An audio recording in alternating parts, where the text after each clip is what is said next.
E aí, vamos mais um cafezinho? Bom, essa semana eu tô falando só de internet, porque me fizeram a pergunta como a internet ficou confusa e como o discurso é confuso na internet. E eu falei dois vídeos basicamente que eu fiz, se quiser ver, veem, tá? Os dois cafezinhos de ontem e anteontem.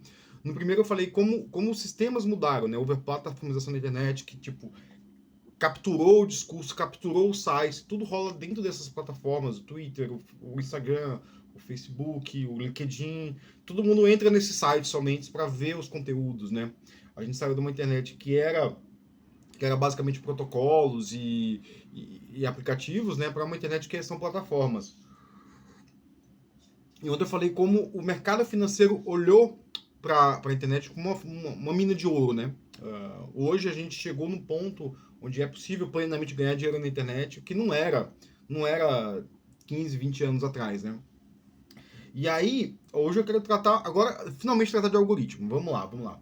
Tem um livro excelentíssimo chamado Algoritmos de Destruição em Massa, ou em inglês chama Math of Mass Distraction, ou seja, Matemática de Destruição em Massa, que ele tem uma ligação muito grande com o livro, assim, apesar que ele não tem uma introdução teórica muito boa, assim, ele não vai entrar em sociologicamente, como as coisas funcionam,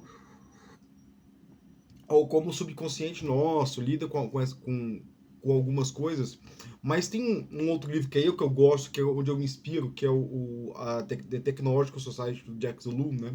Jack Zaloom, para quem não viu meu primeiro vídeo, é o meu melhor, é o que eu acho um filósofo que tenta explicar as relações da gente com a técnica, né? Que o Jack Zaloom dá essa explicação filosófica ou esse basamento sociológico e filosófico para o que acontece, né? O que acontece basicamente é o seguinte: quando a gente bota uma medida de performance, a gente para de atuar para aquilo que a gente está atuando e começa a atuar para a medida de performance. Então, assim, para que serve a medida de performance? A medida de performance serve para ver o que a gente está querendo, né? Ah, eu quero pescar peixe. Então, assim, qual que é a técnica de pescar peixe? Imagina que tem uma comunidade aí que pesca peixe milenarmente com varas e isso está dentro da cultura, mas chega alguém lá com uma rede de pesca. E essa rede de pesca ela tem uma eficiência muito maior, porque a medida de performance deles é o tanto de peixe pescado. Mas e se essa comunidade tivesse mais focada nas relações, por exemplo, as relações que você faz ao ir pescar? Porque quando você vai pescar de pesca, você demora muito mais. Então, as relações sociais é uma medida de performance também, né? Você tem uma integração maior da comunidade. Então, assim, isso não tem crítica nenhuma nisso, né? Assim, tipo, você escolhe a técnica baseada na sua medida de performance. A crítica tá assim, qual que é o seu objetivo, né? Qual que é o seu objetivo de tá escolhendo aquela técnica? E aí eu volto para as redes sociais, né? O que eu falei da plataformização e o que eu falei do mercado financeiro, isso está intrinsecamente ligado a como funciona o algoritmo. Por quê? O algoritmo está ligado a certas medidas de performance que não são aquelas que a gente, como usuário, e eu me boto como usuário, apesar de estar aqui no YouTube, eu me boto como usuário de rede social. Assim, eu não quero. Eu uso o YouTube para quê? Para, sei lá, dar ideia da informação. Eu não olho para as medidas de performance, eu não fico olhando tipo, quantas views eu teve, eu quero ter 1.000 views. Não. Se eu tivesse fazendo, eu já falei, se eu tivesse fazendo isso, eu fazia 10 tecnologias que você tem que saber em 2024. Tipo, se eu fizesse esse vídeo, pode criticar aqui se não for um clickbait, né? Que eu também não faço clickbait. Então, assim, quais são as duas mídias de performance mais importantes? Vamos olhar primeiro do ponto de vista da empresa, que é o que eu falei ontem, né? Do ponto de vista da empresa, e aí, assim, eu acho que o Facebook Whistleblower é o ponto chave aqui, né, pra gente entender. Porque a Facebook Whistleblower, né, a Whistleblower é denunciante, né? É uma mulher que, ela é estatística, se não me engano, ela leu o livro Algoritmo de Destruição em Massa, né? Ela tinha uma paixão por estudar os perfis, estudar as interações de interação com a rede, ela foi contratada para isso, né? E ela chega no Facebook e vai trabalhar numa área de engajamento. E ela começa a pedir relatórios para ela, tipo, quais são os perfis das pessoas que mais engajam. Então, começam a pedir, ela parece que ela tinha um contato direto com o dono da rede, né? Eu não vou citar o nome aqui, apesar de estar sendo o nome da rede.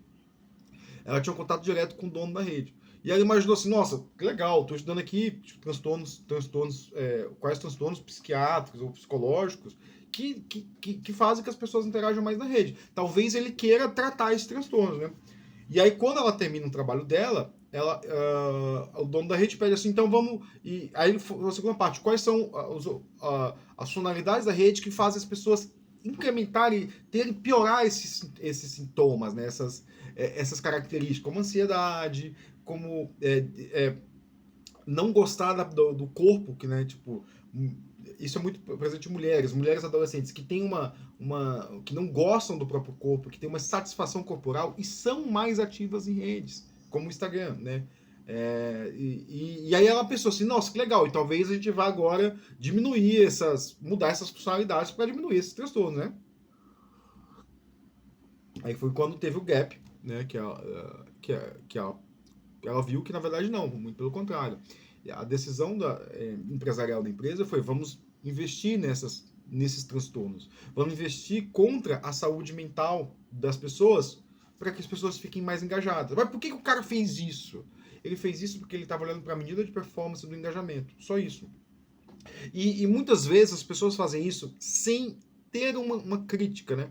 E aí que eu sempre falo, assim, ter crítica não é uma coisa ruim, né? As pessoas falam que crítica é ruim, mas ter crítica é assim, saber as consequências do seu ato.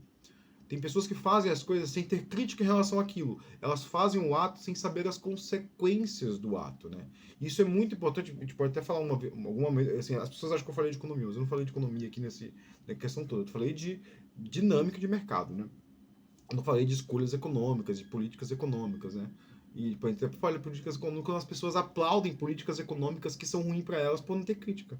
Tipo, assim, tipo, eu perco meu emprego, mas eu consigo comprar bugiganga, né? É a mesma coisa aquela história horrível que acharam que colonizaram o Brasil porque davam um espelhinho. É a mesma coisa. Até hoje continuam dando espelhinho pra gente e a gente aplaude, né? E aí aí eu me perdi um pouco aqui, né? E aí, assim, talvez eles não tenham crítica, eles não conseguem entender que as métricas de performance deles, né, criam uma sociedade doente. Ou se eles têm. Eu creio que eles têm crítica. Eu não vou ser bonzinho, não. Eu creio que eles têm crítica, mas como eu não tenho provas disso, eu tenho que dizer que eles não têm, né? Entendeu? Basicamente isso. Assim, o setor jurídico mandou dizer que eles não têm crítica, né? Mas, assim, e agora, isso eu tô falando dos donos da rede, né? Que é uma coisa que, assim, tá lá, é um processo que tá rolando no Congresso americano, né? Eu espero que dê alguma coisa, né? A gente pode falar amanhã de como que a gente sai desse buraco, né? Se existem pessoas apontando para uma saída desse buraco, que a gente chegou num buraco. Um buraco civilizacional, né? E vamos voltar agora, olhar para um outro foco, do criador de conteúdo, né? Assim, eu não me encaixo nessa de criador de conteúdo, não quero me encaixar, apesar de eu estar produzindo aqui.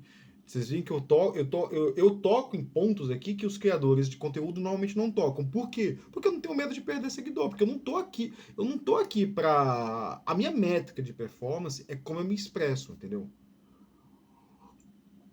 Eu acabei criando esse canal, por quê? Porque eu quero me expressar melhor. E aí eu fiquei assim, eu vou me desafiar. E aí foi isso, por isso que eu criei esse canal. Então, a minha métrica de performance é como eu me expresso. Então, se eu tô me expressando melhor, beleza.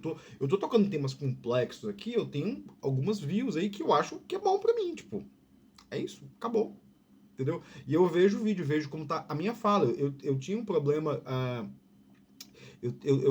a minha fala, eu tenho um problema de dicção, sempre tive. Eu fiz fono há muito tempo, né? Então assim, eu controlar o jeito que eu falo, eu me ver falando, é um dos trabalhos que o fono me recomendou, né? Então assim, quando o criador de conteúdo ele está submetido a uma métrica de performance, ele vai tratar de como, eu não posso tocar em tal tema, ou eu não posso falar de tal empresa. Uma coisa que seria muito interessante seria os criadores de conteúdo começarem a dizer realmente se eles têm algum conflito de interesse com alguns temas, né? Por exemplo, eu vou falar aqui sobre a plataforma tal, mas eu tô recebendo dinheiro dela. Tipo, isso seria necessário. Isso deveria ser obrigatório, tipo, deveria ter algum organismo aí que diz assim, se o cara tá fazendo propaganda, se o cara tá citando, ele tem que dizer se tem conflito de interesse, se não tem. Se o cara disser que não tem, ele receber dinheiro ou receber vantagens da empresa, ele pode ser processado. Porque era assim que funcionava na TV. Era assim que funcionava na TV. É assim que funciona em outras mídias, entendeu? As mídias são regulamentadas por causa disso. Porque, assim, se o cara tá fazendo uma publicidade ali, você tem que saber essa publicidade. É por isso que o cara não pode simplesmente ter uma publicidade dentro do jornal. É por isso que você nunca vê um jornalista fazendo publicidade, entendeu? Porque é regulamentado. E as nossas mídias não são. Então, o criador de conteúdo tem muito a perder com a regulamentação. Tem, porque assim, ele recebe dinheiro de várias. Você tem que perguntar assim para o criador de conteúdo como é que você se mantém, entendeu?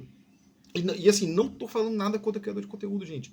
Ele pode se manter. E assim, se você tá olhando para os criadores de conteúdo dev, não, de jeito nenhum. Eu consumo muito pouco conteúdo dev. Por exemplo, o último conteúdo que eu vi foi um vídeo de harmonização facial que minha esposa mandou, porque ela trabalha com imagem corporal, com insatisfação corporal, e ela mandou um vídeo. Tipo, eu acabo consumindo muito conteúdo. A minha mídia principal não é vídeo.